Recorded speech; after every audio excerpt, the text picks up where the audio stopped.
Hi, welcome to my YouTube channel. Today I would like to talk about bow division and subdivision of the bow as well.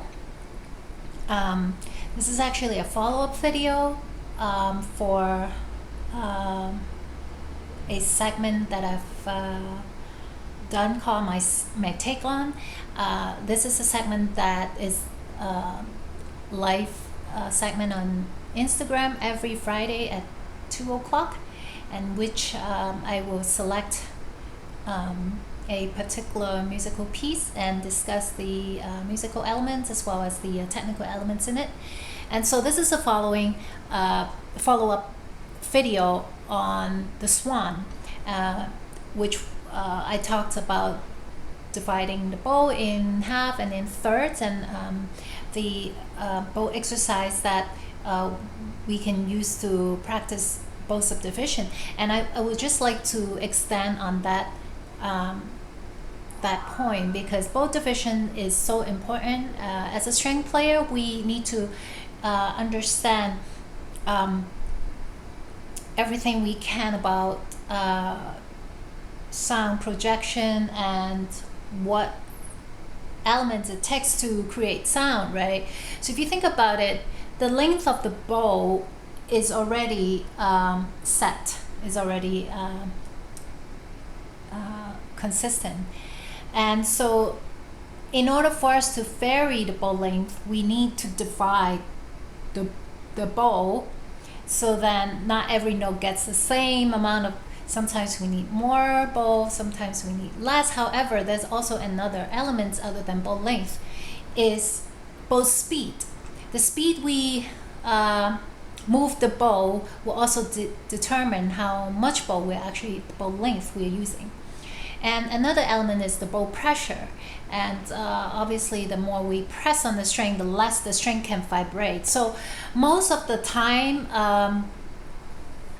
the musical elements will lend itself to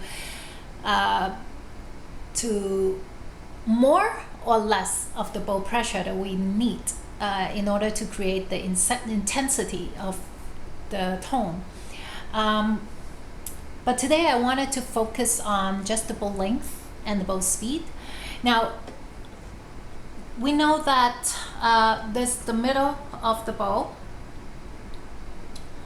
and if we play with a whole bow and we stop in the middle of the bow, and let's try that exercise first.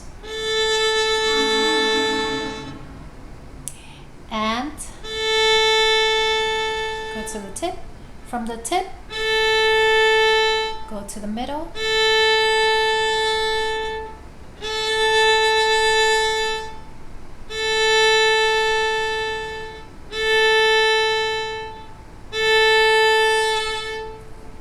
So using a mirror is especially helpful when you have a full-length mirror, or even just a mirror that you can see your bow. That way it helps to gauge when to stop, right? Now, when we stop the bow, it's very, very important that we don't choke the bow to stop. All we do is not move the hand, and the bow will follows. So there's no pressure on the bow yet.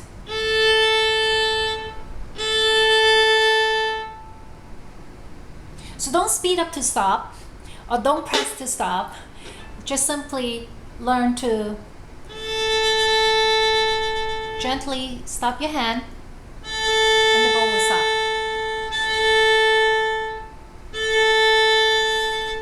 And you will notice when you get to the middle of the bow, your forearm will somewhat create a right angle.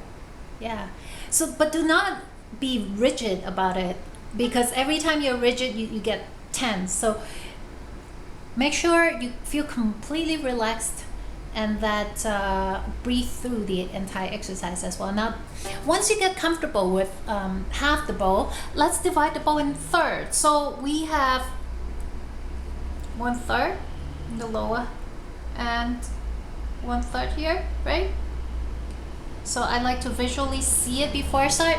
So what we're gonna do is the same thing. We're gonna stop every 1/3 of the bow. 1/3, 2/3, and we get to the tip. 1/3, 1/3, and we come back to the frog. Let's try that.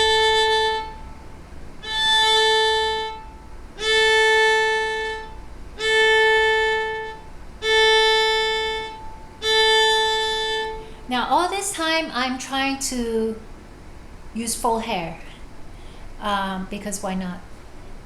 This is an exercise that we want to make sure we breathe through, that we are totally relaxed. You allow the bow, instead of pressing to stay on the string, allow the bow without you pressuring the bow, allow it to just simply balance on the bow. So you feel the balancing point at every contact point.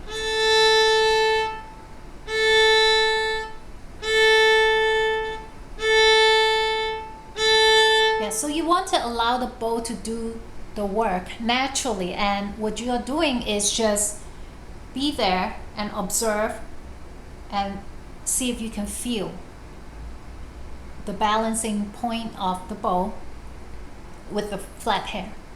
Now then, once you get comfortable with that, and again I will encourage to take a few minutes on A string, then also practice other strings. So take a couple of minutes on the D string. So let's say we're now on the D string, we want to divide the bow in 4. So simply we have a middle of the bow figured out and divide that in half again. So it's like cutting the ribbon, right?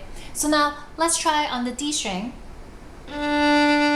A quarter, middle, 3/4 to the tip.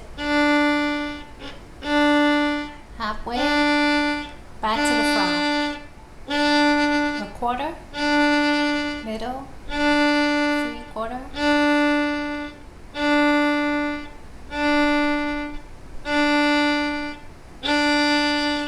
So without pressing to stop the bow, you will gradually feel the pulse and the balance of the bow hair that contacts the string. Now, after 4, let's try 6. So we did a third before, right? So simply divide the 1/3 in half. So altogether we have 6. So let's try that on the D string. 1/3, 2/3. Come to the tip, go back, 1/3, 2/3.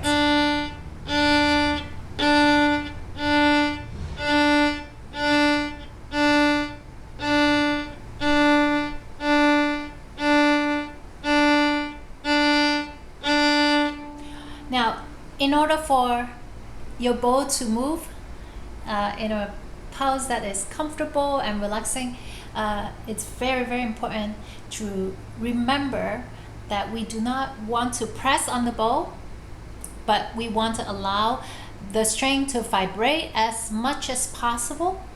And the next thing is we want to keep our hand light and relaxed, so then we can eventually adjust to string crossing and also bow speed, and it will help to coordinate with the left hand fingers as well. So now let's try divide the bow in 8. So we have half and then we divide it in half and half. So we get half bow,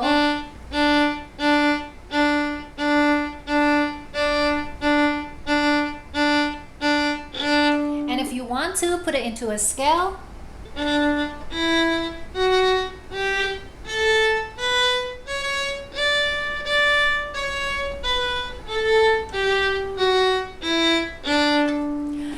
right now, we do a pretty deliberate stop on the bow to create the pulse, because this is simply an exercise for us to be more in control of the bow division. And when we add bow speed to it, we can make a lot of variation. So dividing the bow in half, the first half we go slow, and then the second half we speed up. So we have two different bow speed, slow and then fast, within the same bow. So let's try that. Slow to the middle and then fast to the tip. Slow to the middle and then fast to the frog.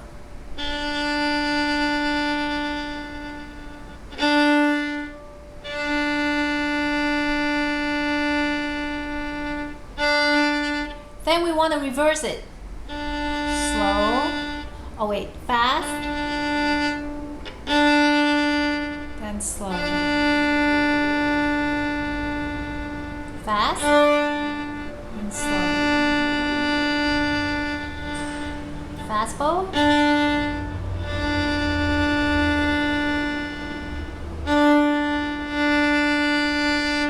And you notice that when your hand is light and there's no pressure at all, and just allow the bow to move fast, that in itself already generates the speed generates volumes, right?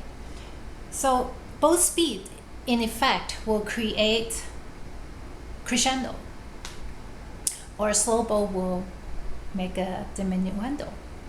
Now so let's try to divide the bow in thirds, and we do the same thing. So we do slow, fast, slow.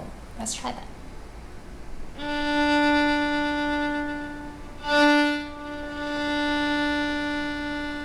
And then fast, slow, fast.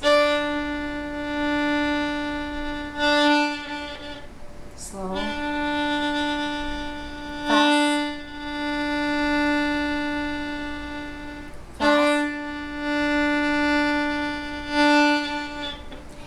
Now, the variation is endless, so please take the time, create as many different variations of both speed. It could be fast, fast, slow, slow, or fast, slow, fast, slow, fast, slow. Change it in a bit, and also don't forget to include string cross. So pick a different string every day, or mix two strings together, right? So if you can create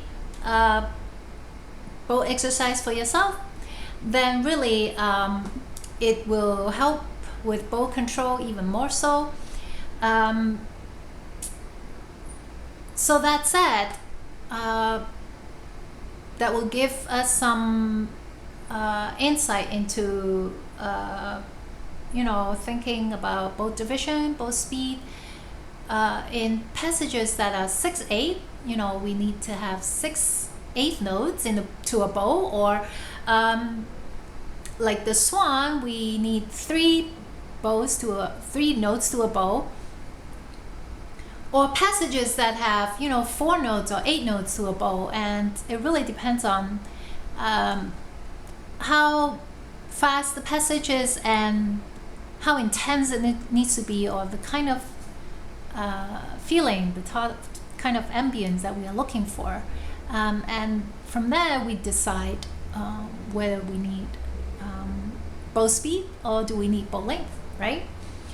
I hope this is helpful. And if you have not subscribed to my channel, please do so. Click subscribe and also the notification, because I do post new videos every week. That way you'll get notified, and hope you enjoy your week ahead. We'll see you next time.